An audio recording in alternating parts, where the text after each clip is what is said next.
आणि आता बातमी आहे जळगावातून। जळगावात आदिवासी कोळी समाजाने बेमुदत आंदोलन पुकारलेलं आहे।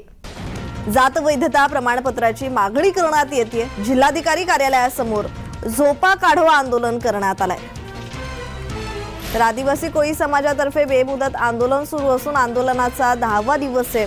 प्रशासनाचं लक्ष वेधण्यासाठी कोळी समाजातर्फे झोपा काढो आंदोलन जिल्हाधिकारी कार्यालयासमोर करण्यात येत आहे। आदिवासी टोकरे कोळी समाजाचे गेल्या 10 दिवसापासून बेमुदत अन्नत्याग उपोषण सुरू असून कोळी समाजाला आदिवासी कोळी समाजाला जात वैधता प्रमाणपत्र सुलभ मिळावे या मागणीसाठी हे आंदोलन करण्यात येत आहे।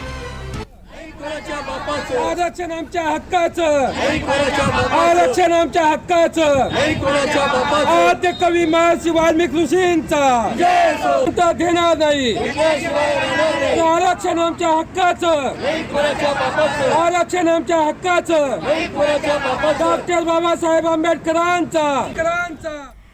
या संदर्भात आंदोलकांशी बातचीत केली आमचे प्रतिनिधी जुगल पाटील यांनी। पाहूया।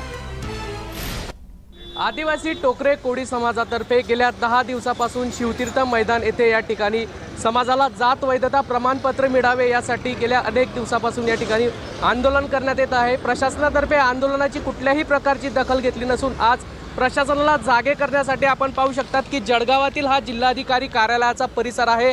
या ठिकाणी कोळी समाज बांधवांतर्फे जात वैधता प्रमाणपत्र हे सुलभ रीतीने मिळावे या मागणीसाठी झोपा काढो आंदोलन या ठिकाणी करण्यात आलेलं आहे। आमच्यासोबत जे आंदोलक आहे आम्ही त्यांच्याशी बातचीत करूया की नेमकं काय आंदोलन आहे, काय सांगणार। आज या ठिकाणी तुम्ही झोपा काढो आंदोलन करता आहात, काय मागण्यांसाठी आंदोलन करताय? आज आमच्या या जळगाव जिल्ह्यातील आदिवासी टोकरी कोळी जमातीतील समाज बांधवांना जातीचा दाखला मिळण्याच्या संदर्भामध्ये दिनांक 4 जानेवारी 2024 पासून आमचे उपोषणार्थी पुंडलिक भाऊ सोनवणे व प्रभाकर भाऊ कोळी हे आमरण अन्नत्याग उपोषणासाठी बसलेले आहेत व आमच्या मागण्या अशा आहेत की आम्हाला जातीचा दाखला हा सुलभतेने मिळाला पाहिजे। आमचा जो कोणी समाज बांधव असेल त्याने जातीचा दाखल्याच्या प्रकरणासंदर्भात 3636ची नोंद लावली असेल किंवा जातीचा दाखला लावला असेल किंवा जागल्या कामगारची नोंद लावली असेल तरीसुद्धा त्याला जातीचा दाखला सुलभतेने मिळाला पाहिजे अशी आमची इथे मागणी आहे। आज दिनांक 4 तारखेपासून 2 बांधव जातीचे प्रमाणपत्र वैध प्रमाणपत्र सुलभपणे मिळावं, कोणी नोंदवून मिळावं व जो संविधानिक आम्हाला अधिकार आहे तो अधिकार आम्हाला देण्यात यावा व तशी शासनाने आम्हाला नेहमी शासन त्या परिस्थितीमध्ये प्रतिकूल परिस्थिती दाखवते आहे पण तसं काही देताना दिसत नाही। जुगल पाटील, जय महाराष्ट्र न्यूज, जळगाव।